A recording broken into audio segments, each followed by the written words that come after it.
I'm 77 years old, and the loneliest I have ever been in my life was not the night my wife died.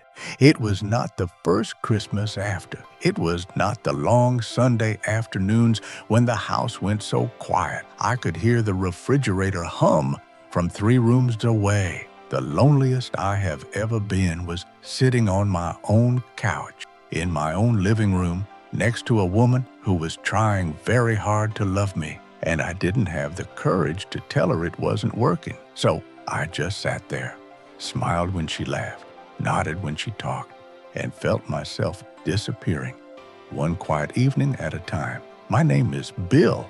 I'm 77, and I want to tell you something nobody told me, something I had to learn the hard way at 67 years old on a dating website I could barely figure out how to use. There is a difference between being alone and being lonely. And most people, most well-meaning, loving, genuinely caring people, have gotten those two things completely confused. And that confusion nearly cost me the last good years of my life.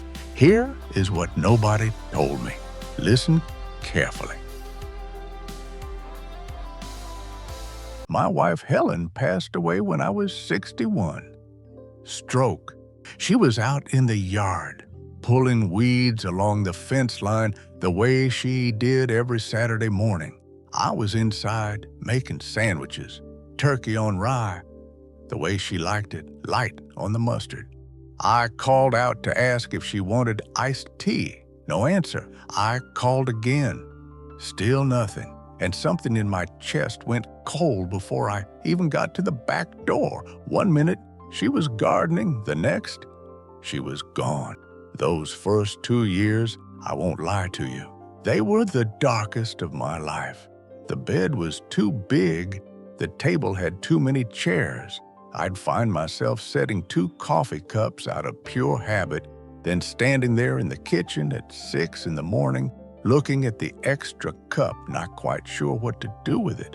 But slowly, the way these things happen if you give them room, I found my footing. Not the life I had planned, but something that was mine. I started going to the hardware store on Tuesday mornings, not because I needed anything, but because Charlie, the man who ran the fastener aisle, always had something to say about the weather or the local football team, and that 10-minute conversation was worth more to me than people would understand. I joined a model train club at the senior center, found out I was pretty good at it, started cooking real meals, not just eggs and toast, but actual dinners, things Helen used to make, learned her pot roast recipe from memory, and made it every Sunday just for myself. I wasn't happy exactly, but I was steady. I had a routine. I had quiet mornings and slow evenings and a garage full of trains that needed building, and I had nobody pulling me in any direction but my own. That was my life, and it was enough. Until the people who loved me decided it wasn't. My son was the first one. We were at his place for dinner. Pot roast, funny enough. And he waited until we'd finished eating before he cleared his throat in that particular way that means something uncomfortable is coming. Dad, he said, we worry about you. I'm fine, I told him. You're alone all the time. I like being alone. He looked at me the way you look at someone who has said something deeply confused. Dad, no one likes being alone. I didn't know how to explain to him that I did, that the quiet was not punishment, that it was, in its own way, a kind of company. Then my friends got involved. At the VFW on a Thursday night, my buddy Tom pulled me aside by the pool table. Tom's been my friend for 40 years. We've fished together, argued about baseball, helped each other move furniture. Good man. He put his hand on my shoulder and said, Bill, you're too young to give up. You need someone. I was 67. Then my neighbor Frank mentioned a woman at his church, and my daughter-in-law sent me an article about companionship and heart health in older adults. And my son started texting me links to senior social events I never asked for. And slowly, like water finding its way through a crack in concrete, their worry started seeping into me. I began to wonder, was I hiding? Was I calling it peace when really it was just fear dressed up as preference? Was something wrong with me for being content when everyone else seemed so certain I shouldn't be? I started believing them. And that, right there, was the first mistake. So at 67 years old, I did what a reasonable man does when everyone he trusts tells him he's wrong. I tried one of those dating websites. It took me a week to figure out how to upload a photograph, another week to write a profile that didn't sound either desperate or dishonest. But I did it. And when the first message came in, a real message from a real woman who had read what I wrote and wanted to know more, I felt something I had not felt since before Helen died. Her name was Karen, 63, a widow. Nice smile in her photograph. She asked about the trains. She laughed at things I wrote. After 2 months of messages and phone calls, we met for lunch at a diner near her place. She was easy to talk to. She told me about her grandchildren, her book club, the garden she was trying to get past and into.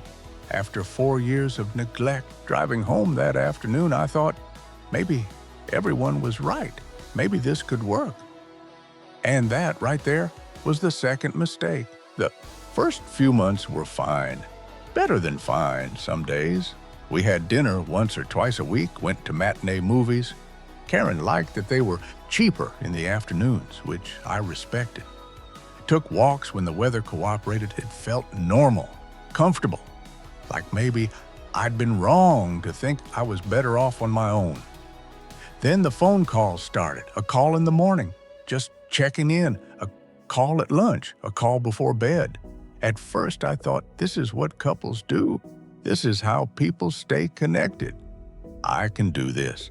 But after 2 or 3 weeks, something shifted. If I didn't answer immediately, there would be a second call, then a text. Where are you? I was worried. Why didn't you pick up? One Thursday, I was at the train club. We'd just gotten a new section of track laid out, and everyone was excited. My phone started buzzing in my pocket. Karen. I looked at it, looked at the track, let it go to voicemail, finished the session, called her back an hour later. She was upset. Didn't know where you were. I told you I have train club on Thursdays. You didn't answer.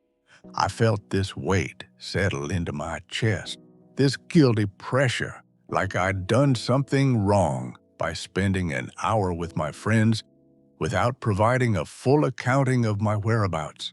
I was 67 years old. I'd been independent for 6 years, and I was standing in the parking lot of the senior center apologizing for it. The weekends got harder. Every Saturday, Karen wanted to do something together. Visit her daughter, go to the mall, try a new restaurant she'd read about, which would have been fine. Except that my Saturdays, my particular, specific, carefully cultivated Saturdays, were mine. That was when I worked on the trains, went fishing with Tom, did absolutely nothing at a pace I chose for myself. When I said I wanted a quiet weekend at home, Karen would get this look, hurt, confused. Don't you want to see me? I thought we were together now. And I'd say yes, even when I wanted to say no.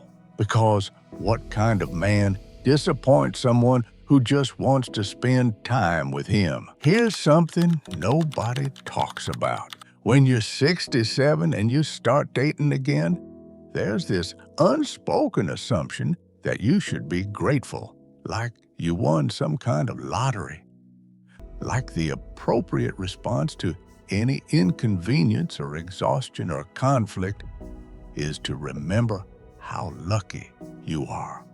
So, when you're tired, when you need an hour alone, when you just want one quiet Saturday to yourself, you feel selfish, ungrateful, like you're failing at something everyone can see but you. 6 months in, I noticed that every time her name appeared on my phone, my shoulders went tight, not with excitement, with something more like bracing, like I was preparing for impact. The money was its own problem. I'm living on Social Security and a pension. I was comfortable, nothing extravagant, but steady. With Karen, I was spending money I hadn't planned for. Dinners out every week, $50 or $60 a time, gas for the extra driving, birthday gifts for family members I'd never met. I started to feel in a way I didn't have language for at the time. 8 months in, on a Tuesday evening, Karen sat across from me at the kitchen table, and she said it plainly. "I think we should live together." I sat there. I had a beer halfway to my mouth, and I thought about what it would mean for someone else's schedule to govern. When I ate, when I slept, when I had my coffee in the morning, what it would mean to share this particular air with someone who was not who I was waiting for. I broke up with Karen the following week. "I can't do this anymore." That's what came out when I sat down across from her. She cried. She asked what she'd done wrong. The guilt. Here is what I learned, and I want to say it clearly so it doesn't get lost. There is a difference between being alone and being lonely. With Karen, I was never alone, but I was lonely every day because I couldn't be myself. I was performing a version of myself that someone else needed me to be. And that particular kind of loneliness is far worse than any quiet Saturday morning by yourself. I got a girlfriend because I was afraid, not because I was lonely. Afraid of what people would think, afraid of being seen as someone who had given up. And the moment I stopped letting that fear make my decisions, the peace came back. It came back like it had never left. Now, I want to be honest with you about something.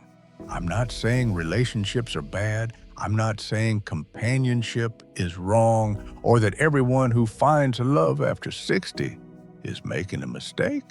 I'm speaking to the ones like me, the ones who are entering into something not because they want it, but because they're afraid of what it means to want their own company. I'm speaking to the ones who have already built a life they can live in, a modest, specific, genuine life, and are being asked to apologize for it. Your own company is enough, not as a consolation prize, not as a last resort, as a genuine, dignified, worthy way to spend the years you have left. You don't need someone else to validate your existence. I spend my mornings in the garage or out fishing or doing absolutely nothing, and I don't explain myself to anyone.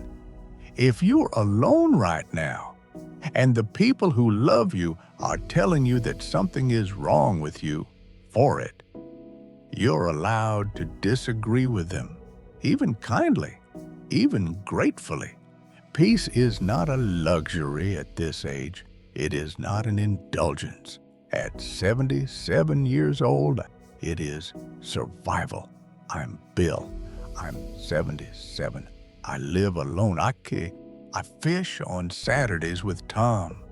I make pot roast on Sundays. I drink my coffee in the blue mug every morning, and I don't apologize for any of it. If any part of this story sounded like your own, if you recognized yourself somewhere in it, I'd be grateful if you'd leave a comment and tell me what peace looks like for you. Tell me what you had to give up to find it. And if you're new here and this is the first time we've talked, subscribe. There's more where this came from. More honest conversations about what it actually feels like to be alive at this age, on your own terms, without apology.